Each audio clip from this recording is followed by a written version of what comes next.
Ushers, your job is amazingly important. You have no idea. So, as an usher, your responsibility is to help us make sure that seating happens, okay?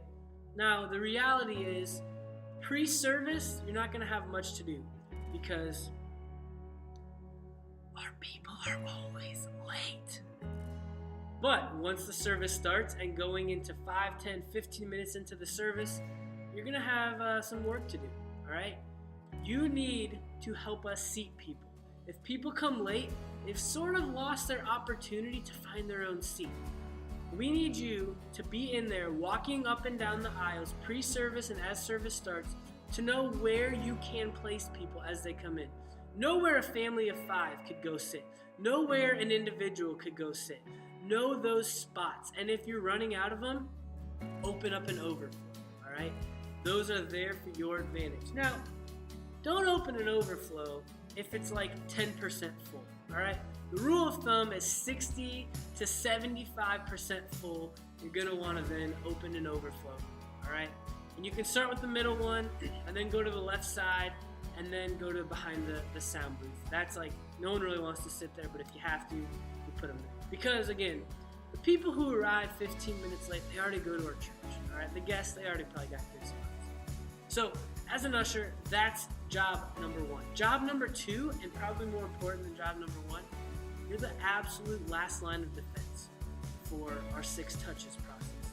Remember we talked about that earlier a video ago? If the point person doesn't identify a guest, and if the welcome desk people don't identify a first-time guest, then there's no one left but you. So please don't view your job as doing this. That's passing up. All right? That's like just a thing to do. Really, your job is to identify guests. And so what we've told our point people and our welcome desk people to ask is this: have we met before? Not, is this your first time? Not, have you been here before? Not any of those questions that could potentially backfire, but simply, have we met before? And if they've been going to the church and they say no, then you get an opportunity to meet someone new. That's not a bad thing. If they say no and you find out they are a first-time guest, literally walk away from your post as an usher, go back to the welcome desk and say, hey, welcome desk people, use their real names though, this is so-and-so, it's his first time here. And they'll get him a bag and they'll walk through their process that we've trained them how to, all right? It's super important that you don't just leave the finding of guests up to the point person or the welcome desk people. We need you to be on board with that as well. So, know where all the open seats are, especially as it gets down to start time and even a few minutes after. Because people walking in and out, it's really distracting.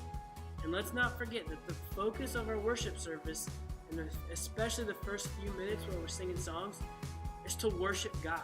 So if someone's worshiping and they've got their eyes closed and their hands raised and someone taps them on the shoulder and you have to let them in, that's distracting. So help us out, all right? Help our people worship Jesus better.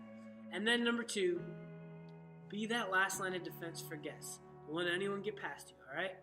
Thank you so much for what you do. You guys are crazy important. Couldn't do this job without you, to be honest.